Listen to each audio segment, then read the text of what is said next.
Biotech showcase portal launch करने के लिए हम माननीय प्रधानमंत्री को धन्यवाद देते हैं और उनसे निवेदन करते हैं कि आप कृपया मार्गदर्शन देते हुए आशीर्वचन दें।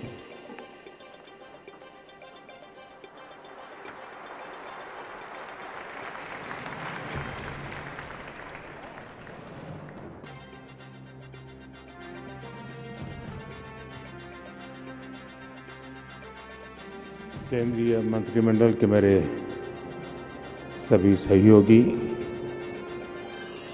बायोटेक सेक्टर से जुड़े सभी महानुभाव, देश विदेश से आए अतिथिगण, एक्सपर्ट्स, निवेशक, एसएमई से और स्टार्टअप सहित इंडस्ट्री के सभी साथी, देवी और सज्जनों, देश की पहली बायोटेक स्टार्टअप एक्सपो इस आयोजन के लिए, इसमें हिस्सा लेने के लिए और भारत की एक शक्ति का दुनिया को परिचय कराने के लिए मैं आप सबको बहुत बहुत बधाई देता हूं।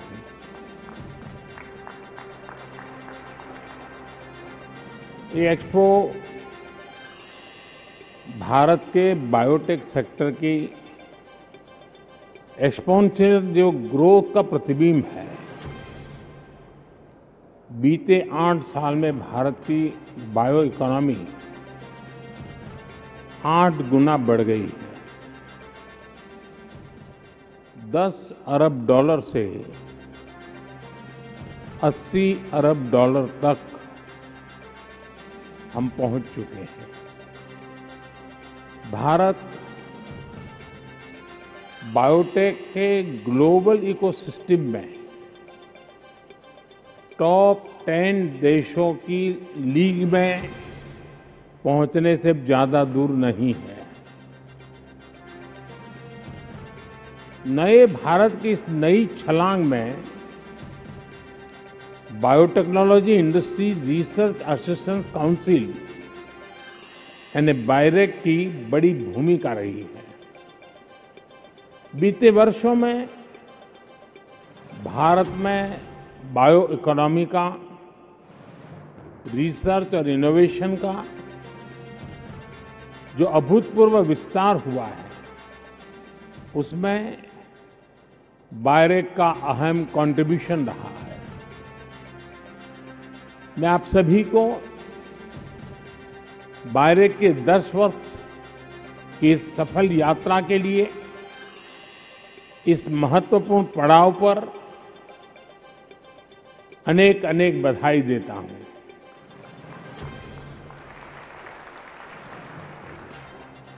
यहां जो एग्जीबिशन लगी है, उसमें भारत के युवा टैलेंट, भारत के बायोटेक स्टार्टअप, इनका सामर्थ्य और बायोटेक सेक्टर के लिए भविष्य का रोड मैप बहुत बखूबी, सुंदरता पूर्वक वहां प्रस्तुत किया गया है।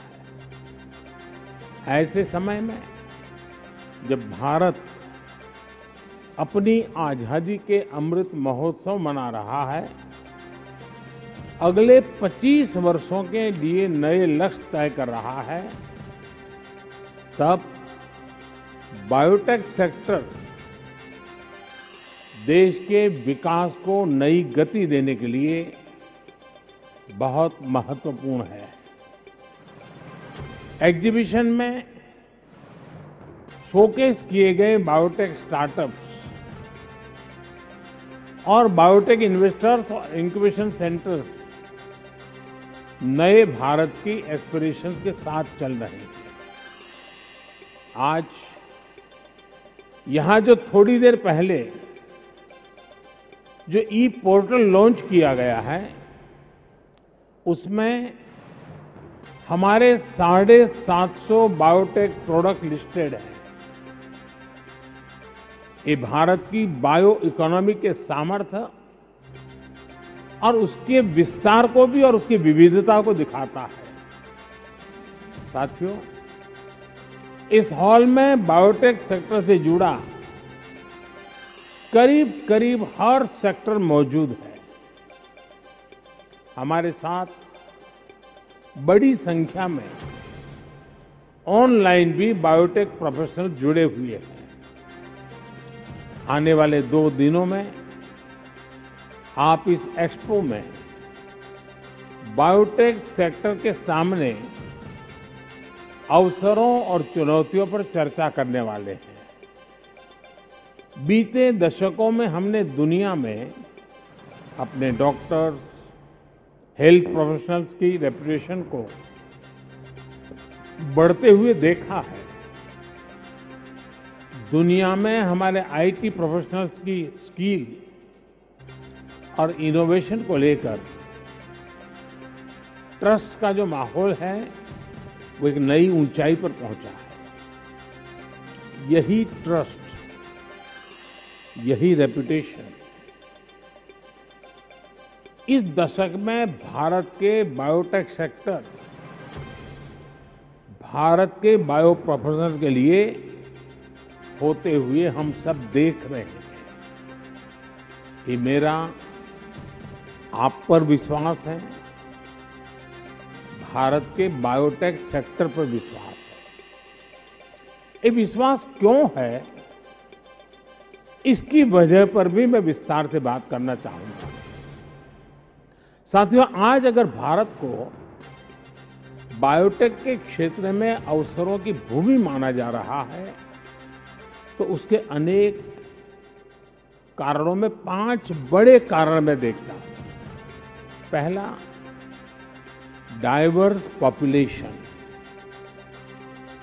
Diverse climate zones. दूसरा, भारत का टैलेंटेड ह्यूमन कैपिटल पूल। तीसरा, भारत में ईज ऑफ डूइंग बिजनेस के लिए बढ़ रहे प्रयास। चौथा, भारत में लगातार बढ़ रही बायो प्रोडक्ट्स की डिमांड। और पांचवा, भारत के बायोटेक सेक्टर यानी आपकी सफलताओं का ट्रैक रिकॉर्ड। ये पांचों फैक्टर्स मिलकर भारत की शक्ति को कई गुना बढ़ा देते हैं। साथियों, बीते 8 साल में सरकार ने देश की इस ताकत को बढ़ाने के लिए निरंतर काम किया है। हमने होलिस्टिक और होल ऑफ गवर्नमेंट अप्रोच पर बल दिया है। जब मैं कहता हूं सबका साथ, सबका विकास, तो ये भारत के अलग अलग सेक्टर्स पर भी लागू होता है। एक समय था जब देश में ये सोच हावी हो गई थी कि कुछ ही सेक्टर्स को मजबूत किया जाता था, बाकी को अपने हाल पर छोड़ दिया जाता था। हमने इस सोच को बदल दिया है, इस अप्रोच को बदल दिया है। आज के नए भारत में हर सेक्टर में उसके विकास से ही देश के विकास को गति मिलेगी। इसलिए हर सेक्टर का साथ, हर सेक्टर का विकास, ये आज देश की जरूरत है। इसलिए हम हर उस रास्ते को एक्सप्लोर कर रहे हैं जो हमारी ग्रोथ को मोमेंटम दे सकता है। सोच और अप्रोच में ये जो महत्वपूर्ण बदलाव आया है वो देश को नतीजे भी दे रहा है। हमने अपने मजबूत सर्विस सेक्टर पर फोकस किया तो सर्विस एक्सपोर्ट में $250 बिलियन का रिकॉर्ड बनाया। हमने गुड एक्सपोर्ट पर फोकस किया तो $420 बिलियन के प्रोडक्ट के एक्सपोर्ट का भी रिकॉर्ड बना दिया।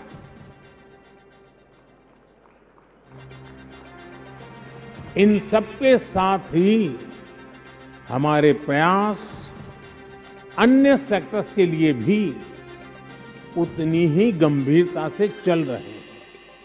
इसलिए ही हम अगर टेक्सटाइल के सेक्टर में पीएलआई स्कीम को लागू करते हैं तो ड्रोन, सेमीकंडक्टर्स और high efficiency solar PV modules इसके लिए भी इस स्कीम को आगे बढ़ाते हैं। बायोटेक सेक्टर के विकास के लिए भी भारत आज जितने कदम उठा रहा है वो अभूतपूर्व है। साथियों, सरकार के प्रयासों का आप हमारे स्टार्टअप इकोसिस्टम में भली भांति उन बातों को बहुत विस्तार से देख सकते हैं। बीते 8 वर्षों में हमारे देश में स्टार्टअप की संख्या कुछ 100 से बढ़कर 70,000 तक पहुंच गई। ये 70,000 स्टार्टअप लगभग 60 अलग अलग इंडस्ट्रीज में बने हैं। इसमें भी 5,000 से अधिक स्टार्टअप्स बायोटेक से जुड़े हैं। यानी भारत में हर 14वां स्टार्टअप बायोटेक्नोलॉजी सेक्टर में बन रहा है। इनमें भी 1100 से अधिक तो पिछले साल ही जुड़े हैं। आप अंदाजा लगा सकते हैं कि देश का कितना बड़ा टैलेंट तेजी से बायोटेक सेक्टर की तरफ बढ़ रहा है। साथियों, बीते सालों में हमने Atal innovation mission, make in India और आत्मनिर्भर भारत अभियान के तहत जो भी कदम उठाए हैं उनका भी लाभ बायोटेक सेक्टर को मिला है। स्टार्टअप इंडिया की शुरुआत के बाद हमारे बायोटेक स्टार्टअप में निवेश करने वालों की संख्या में 9 गुना वृद्धि हुई है। बायोटेक इंक्यूबेटर्स की संख्या और टोटल फंडिंग में भी लगभग 7 गुना बढ़ोतरी हुई है। 2014 में हमारे देश में जहां सिर्फ 6 बायो इंक्यूबेटर्स थे, वहीं आज इनकी संख्या बढ़कर 75 हो गई है। 8 साल पहले हमारे देश में 10 बायोटेक प्रोडक्ट्स थे, आज इनकी संख्या 700 से अधिक हो गई है। भारत जो अपने फिजिकल इंफ्रास्ट्रक्चर और डिजिटल इंफ्रास्ट्रक्चर में अभूतपूर्व इन्वेस्ट कर रहा है, उसका लाभ भी बायोटेक्नोलॉजी सेक्टर को हो रहा है। साथियों, हमारे युवाओं में ये नया जोश, ये नया उत्साह आने की एक और बड़ी वजह है। ये पॉजिटिविटी इसलिए है क्योंकि देश में अब इनोवेशन का, R&D का एक आधुनिक सपोर्ट सिस्टम उन्हें उपलब्ध हो रहा है। देश में पॉलिसी से लेकर इंफ्रास्ट्रक्चर तक इसके लिए हर जरूरी रिफॉर्म्स किए जा रहे हैं। सरकार ही सब कुछ जानती है। सरकार की अकेली सब कुछ कर लेगी, इस कार्य संस्कृति को पीछे छोड़कर अब देश सबका प्रयास की भावना से आगे बढ़ रहा है। इसलिए भारत में आज अनेक नए इंटरफेस तैयार किए जा रहे हैं। बायरेक जैसे प्लेटफॉर्म्स को सशक्त किया जा रहा है। स्टार्टअप के लिए स्टार्टअप इंडिया अभियान हो स्पेस सेक्टर के लिए इन स्पेस हो, डिफेंस स्टार्टअप के लिए आईडेक्स हो, सेमीकंडक्टर्स के लिए इंडियन सेमीकंडक्टर मिशन हो, युवाओं में इनोवेशन को प्रोत्साहित करने के लिए स्मार्ट इंडिया हैकेथॉन हो, ये बायोटेक स्टार्टअप एक्सपो हो, सबसे प्रयास की भावना को बढ़ाते हुए नए संस्थानों के माध्यम से सरकार इंडस्ट्री के बेस्ट माइंड्स को एक साथ एक प्लेटफॉर्म पर ला रही है। इसका देश को एक और बड़ा फायदा हो रहा है। रिसर्च और एकेडमिक, इससे देश को नए ब्रेक थ्रू मिलते हैं। जो रियल वर्ल्ड व्यू होता है उसमें इंडस्ट्री सहायता करती है और सरकार जरूरी पॉलिसी एनवायरनमेंट और जरूरी इंफ्रास्ट्रक्चर उपलब्ध कराती है। साथियों, हमने कोविड के पूरे कालखंड में देखा है कि जब ये तीनों मिलकर काम करते हैं तो कैसे कम समय में अप्रत्याशित परिणाम आते हैं। आवश्यक मेडिकल डिवाइस, मेडिकल इंफ्रा से लेकर वैक्सीन रिसर्च, मैन्युफैक्चरिंग और वैक्सीनेशन तक भारत ने वो कर दिखाया जिसकी किसी ने कल्पना नहीं की थी। तब देश में भांति भांति के सवाल उठ रहे थे। टेस्टिंग लैब नहीं है तो जांच कैसे होगी?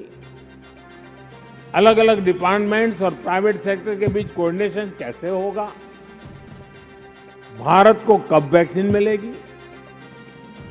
वैक्सीन मिल भी गई तो इतने बड़े देश में सबको वैक्सीन लगाने में कितने साल लग जाएंगे? ऐसे अनेक सवाल हमारे सामने बार बार आए। लेकिन आज सबका प्रयास की ताकत से भारत ने सारी आशंकाओं का उत्तर दे दिया है। हम लगभग 200 करोड़ वैक्सीन डोज देशवासियों को लगा चुके हैं। बायोटेक से लेकर तमाम दूसरे सेक्टर्स का तालमेल सरकार, इंडस्ट्री और एकेडेमिया का तालमेल भारत को बड़े संकट से बाहर निकाल लाया है। साथियों, बायोटेक सेक्टर सबसे अधिक डिमांड ड्रिवन सेक्टर में से एक है। बीते वर्षों में भारत में ईज ऑफ लिविंग के लिए जो अभियान चले हैं, उन्होंने बायोटेक सेक्टर के लिए नई संभावनाएं बना दी हैं।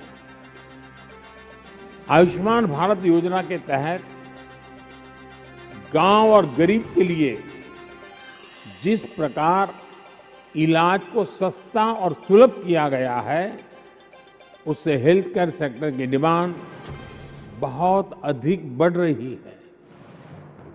बायो फार्मा के लिए भी नए अवसर बने हैं। इन अवसरों को हम टेलीमेडिसिन, डिजिटल हेल्थ आईडी और ड्रोन टेक्नोलॉजी के माध्यम से और व्यापक बना रहे हैं। आने वाले सालों में बायोटेक के लिए देश में बहुत बड़ा कंज्यूमर बेस तैयार होने वाला है। साथियों, फार्मा के साथ ही एग्रीकल्चर और एनर्जी सेक्टर में भारत जो बड़े परिवर्तन ला रहा है, वो भी बायो सेक्टर के लिए नई उम्मीद जगा रही है। केमिकल फ्री खेती को बढ़ावा देने के लिए भारत में आज बायो फर्टिलाइजर और ऑर्गेनिक फर्टिलाइजर को अभूतपूर्व प्रोत्साहन मिल रहा है। खेती और क्लाइमेट चेंज के असर को कम करने के लिए, कुपोषण को दूर करने के लिए बायो फोर्टिफाइड सीड्स को भी बढ़ावा दिया जा रहा है। बायोफ्यूल के क्षेत्र में जो डिमांड बढ़ रही है, जो R&D इंफ्रास्ट्रक्चर का विस्तार हो रहा है, वो बायोटेक से जुड़े एसएमईज के लिए, स्टार्टअप्स के लिए एक बहुत बड़ा अवसर है। हाल में ही हमने पेट्रोल में इथेनॉल की 10% ब्लेंडिंग का टारगेट हासिल कर लिया। भारत ने पेट्रोल में 20% इथेनॉल ब्लेंडिंग का टारगेट भी 2030 से 5 साल कम करके अब उसे 2025 कर लिया है। ये सारे प्रयास बायोटेक के क्षेत्र में रोजगार के भी नए अवसर बनाएंगे, बायोटेक प्रोफेशनल्स के लिए नए मौके बनाएंगे। सरकार ने अभी हाल में जो लाभार्थियों के सैचुरेशन, गरीब के 100% सशक्तिकरण का अभियान शुरू किया है, वो भी बायोटेक सेक्टर को नई ताकत दे सकता है। यानी बायोटेक सेक्टर की ग्रोथ के लिए अवसर ही अवसर है। भारत की जेनरिक दवाओं, भारत की वैक्सीनेशन, जो ट्रस्ट दुनिया में बनाया है, जितने बड़े लेवल पर हम काम कर सकते हैं, वो बायोटेक सेक्टर के लिए एक और बड़ा एडवांटेज है। मुझे विश्वास है आने वाले 2 दिनों में आप बायोटेक सेक्टर से जुड़ी हर संभावना पर विस्तार से चर्चा करेंगे। अभी बायोटेक ने अपने 10 साल पूरे किए हैं। मेरा ये भी आग्रह है कि जब बायोटेक अपने 25 साल पूरे करेगा तो बायोटेक सेक्टर किस ऊंचाई पर होगा, उसके लिए अपने लक्ष्यों और एक्शनेबल पॉइंट्स पर अभी से काम करना चाहिए। इस शानदार आयोजन के लिए देश की युवा पीढ़ी को इस क्षेत्र में आकर्षित करने के लिए और देश के कौशल को दुनिया के सामने पूरे सामर्थ्य के साथ प्रस्तुत करने के लिए मैं आप सबको बहुत बहुत बधाई देता हूं, बहुत बहुत शुभकामनाएं देता हूं। बहुत बहुत धन्यवाद।